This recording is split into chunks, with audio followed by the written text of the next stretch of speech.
Hello everyone. So আজকে আমাদের টেলির প্রথম ক্লাস। তো এই ক্লাসে আমরা শিখবো যে একটা টেলি সফটওয়্যার দিয়ে আমরা কিভাবে একটা নতুন কোম্পানি বানাতে পারি এবং সেই কোম্পানি বানানোর পর আমরা কিভাবে লেজারগুলিকে বানাতে পারি। তো লেজার বানানোর অনেকগুলি প্রসেস আছে, সেগুলি আজকে আমরা দেখিয়ে দেবো। সো শুরু করা যাক এই ভিডিওটা।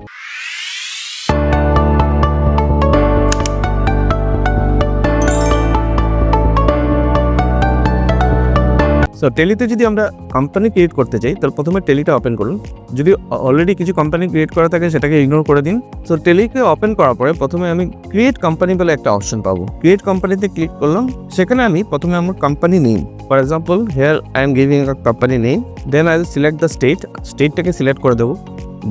দেন পিনকোড, ফোন নম্বর আমরা চাইলে দিতে পারি একটা, আমি একটা ইমাজিনারি নাম্বার দিয়ে দিলাম এখানে, অ্যান্ড ইমেল অ্যাড্রেস, আর যদি ওয়েবসাইট থাকে ওয়েবসাইটের নামটাও আমরা মেনশন করে দিতে পারি। Then important thing is that financial year beginning from, ধরো একটা company financial year normally 1 April থেকে শুরু হয়। সো আমরা এখানে এটা 1 এপ্রিল থেকে শুরু দিয়ে দিলাম, 1 এপ্রিল 2024। তারপর আমরা দেবো যে কারেন্সি সিম্বলস কী থাকবে। ইন্ডিয়াতে আমরা রুপিস ইউজ করি, rupees symbol, formal name INR করে আমরা অ্যাকসেপ্ট করব। যখন অ্যাকসেপ্ট করলাম তখন আমার কাছে একটা স্ক্রিন চলে আসবে, কোম্পানি ক্রিয়েটেড সাকসেসফুলি। তারপর যেটা স্ক্রিন আমরা পাবো সেটার মধ্যে হচ্ছে মেনটেন অ্যাকাউন্ট, এনাবল বিল ওয়াইজ, এগুলিকে ইয়েস রাখতে হবে। ইনভেন্টারি সেকশনে আসলে মেনটেন ইনভেন্টারি। সো এখানে ইনভেন্টারি ম্যানেজমেন্ট, যদি আমরা কিছু কেনা বেচা করছি, কোনো জিনিস কিনছি বিক্রি করছি যেখানে আমার স্টক মেনটেন করতে হবে, তখন আমাকে ইনভেন্টারিটাকে ইয়েস করে রাখতে হবে। বাট রিমেম্বার, আমরা যদি কোনো সার্ভিস সেক্টরে থাকি যেখানে আমরা কোনো একটা সার্ভিস প্রোভাইড করছি, কোনো জিনিস পার্টিকুলারলি ফিজিক্যাল ফর্মে কোনো জিনিস কিনছি না যেখানে আমার স্টক মেনটেন করতে হবে, তখন আমাকে এই জিনিসটাকে নো করে দিতে হবে। আর যদি আমরা কেনাবেচা করছি তখন আমাদেরকে ইয়েস করে রাখতে হবে জিনিসটাকে। তারপর এনাবল জিএসটি, এখানে গুডস অ্যান্ড সার্ভিস ট্যাক্সটাকে এনাবল করে রাখতে হবে। যখনই আমরা good and service tax enable করতে যাব তখন জিএসটি ডিটেলস আমাদের কাছ থেকে চাইবে। তো এখানে জিএসটি ডিটেলসটা খুলে যাবে, সেখানে আমরা আমাদের স্টেট সিলেক্ট করে নেব। তারপর এখানে আমরা আরেকটা অপশন পাবো, regular, composite and regular SEZ, মানে স্পেশাল ইকোনমিক জোনের জন্য। সো ইট ডিপেন্ডস আপন, যদি আমাদের রেগুলার জিএসটি থাকে তাহলে আমাদের রেগুলার সিলেক্ট করতে হবে। যদি আমাদের বিজনেসের টার্ন ওভার 1.5 crores ভিতরে থাকে তাহলে আমরা কম্পোজিটও সিলেক্ট করতে পারি, হুইচ ইজ আর easier tax method. And for some special economic জোনের জন্য যদি অ্যাপ্লিকেবল হয় তাহলে রেগুলার, স্পেশাল ইকোনমিক জোন। তো আমি এখানে রেগুলার রাখছি বিকজ এটা রেগুলার থাকলে based on year transactions GST will be calculated. Then SSC in other territory, যদি সেম জায়গায় হয় এটা নর্মালি নো থাকে, কিন্তু যদি আমাদের বিজনেস একটা জায়গায় থাকে কিন্তু আমরা অন্য একটা অপারেশন করছি, যেমন ফর এক্সাম্পল আমি আসামের বিজনেস কিন্তু আমরা কাজ করছি ওয়েস্ট বেঙ্গলে, তখন এই ক্ষেত্রে আমাদেরকে অনেক সময় ইয়েস করতে হয় ইন আদার টেরিটরি। তারপর এখানে আমাদেরকে জিএসটি নাম্বার দিতে হবে। আর এটা যদি রেগুলার থাকে তাহলে আমাদেরকে মান্থলি সিলেক্ট করতে হবে, যদি কম্পোজিট থাকে অনেক সময় কোয়ার্টারলিও আমরা সিলেক্ট করতে পারি। নেক্সট অপশনটা হচ্ছে কি আমাদের কানেক্ট জিএসটি ডিটেলস, এটা অনলাইনে কানেক্ট করার জন্য জিএসটি ইউজার নেম আমরা প্রোভাইড করে দিতে পারি। দেন মোড অন ফাইল, এখানে মোড অফ ফাইলিংটা আমরা এন্টার করে দেবো। এটা হচ্ছে কি ডিএসসি ডিজিটাল সিগনেচার দিতে পারি, বা আমরা যদি ওটিপি দিয়ে আমরা ভেরিফাই করি জিএসটিকে তাহলে ইবিসি অপশনটাও আমরা চুজ করতে পারি। দেন ইনভয়েসের মধ্যে ইনভয়েস অ্যাপ্লিকেবল, ইনভয়েস যদি আমাদেরকে অ্যাপ্লিকেবল হয় তাহলে ইয়েস করলে আমাদের ইনভয়েসটাও এনাবল হয়ে থাকবে। ইনভয়েস একটা অপশন যেখানে সেলার আর বায়ার ওরা ইনভয়েস এক্সচেঞ্জ করতে পারে থ্রু ডিজিটালি, এটা একটা এক্সএমএল ফাইল ফরম্যাটে চলে যায়। নেক্সট ইউএ বিল, ইউএ বিলটা নর্মালি জিএসটি আন্ডারেই পড়ে। যদি 50,000-এর উপরে আমাদের কোনো একটা জিনিস ট্রান্সপোর্ট করতে হয় একটা সেলার থেকে একটা বায়ার কাছ থেকে, তখন আমরা ইউএ বিল এনাবল করতে হয়। আমরা যদি কম টাকার ট্রানজ্যাকশন করছি তাহলে আমাদেরকে ইউএ বিল এনাবল করার দরকার পড়ে না। তারপর আমরা অ্যাকসেপ্ট করে নিলাম, বললে আমাদের কোম্পানি ক্রিয়েট হয়ে গেল। So this is the basic steps to create a new company. Next আমরা ডিসকাস করতে যাব হাউ টু ক্রিয়েট লেজার্স। আমরা যখন নতুন কোম্পানি ক্রিয়েট করে ফেললাম তখন আমাদেরকে প্রথম জিনিসটা করতে হবে কয়েকটা লেজার ক্রিয়েট করা, যেমন ইনকাম এক্সপেন্ডিচার লেজার বা কোনো পার্টি লেজার্স, এই লেজারগুলি আমাদেরকে ক্রিয়েট করে রাখতে হবে। টু ক্রিয়েট দিস লেজার আমরা প্রথমে ক্রিয়েটের মধ্যে চলে গেলাম, ক্রিয়েট অপশনে, সেখানে আমরা লেজার অপশন পাবো।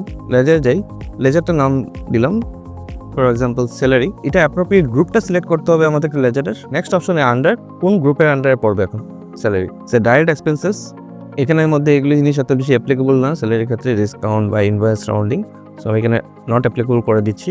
এটা জিএসটি আন্ডারও পড়বে না। এইচএসএন অপশন এটাও দরকার নেই ফর স্যালারি, জিএসটি রেটের দরকার নেই।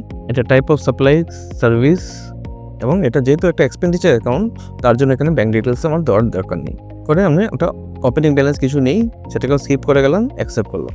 তো আমার একটা লেজার ক্রিয়েট হয়ে গেলো। আরেকটা অপশন আছে লেজারের, যদি কোনো পার্টির নামে, ফর এক্সাম্পল এবিসি এন্টারপ্রাইজ, কোনো একটা পার্টি যে আমাকে জিনিস সাপ্লাই দেয়, তো তার নামে একটা লেজার আমি ক্রিয়েট করে রাখতে পারি। সানডে ক্রেডিটের আন্ডারে পড়লো, ওর সব কিছু আমি বিল বাই বিল মেনটেন করবো, প্রত্যেকটা একটা বিল বাই বিল আমি মেনটেন করবো।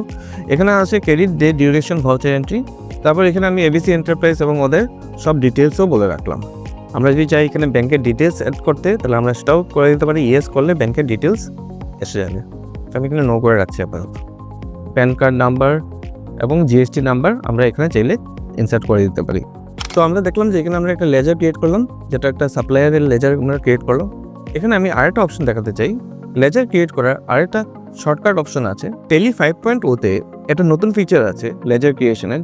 For example any supplier or buyer, যদি কোনো একটা পার্টির ওর যদি জিএসটি নাম্বার থাকে, তখন আমরা কি করি, এই জিএসটি নাম্বার দিয়ে ওর সব ডিটেলস আমরা ফেচ করে আনতে পারি। সিম্পলি আমাকে fetch details using GST and or UIN দিয়ে আমাকে ক্লিক করতে হবে। ক্লিক করলে এখানে আমাকে জিএসটি নাম্বারটা লিখতে হবে, তখন সব ডিটেলস অটোমেটিক্যালি ফেচ হয়ে আসবে।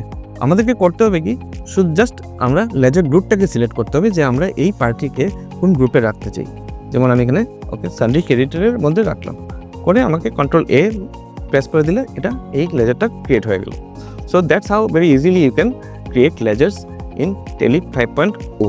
তো আমরা দেখলাম যে কীভাবে লেজার ক্রিয়েট করা যায়, কিন্তু অনেক সময় আমাদের একটা অলরেডি পুরোনো কোম্পানি ক্রিয়েট করা আছে যেখানে অনেকগুলি লেজার আছে, এবং আমরা একটা নতুন কোম্পানি ক্রিয়েট করছি।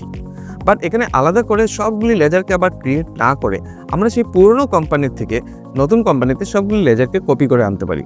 তো সেটা করতে গেলে আমাকে প্রথমে পুরোনো কোম্পানিটা খুলতে হবে, ওপেন করতে হবে।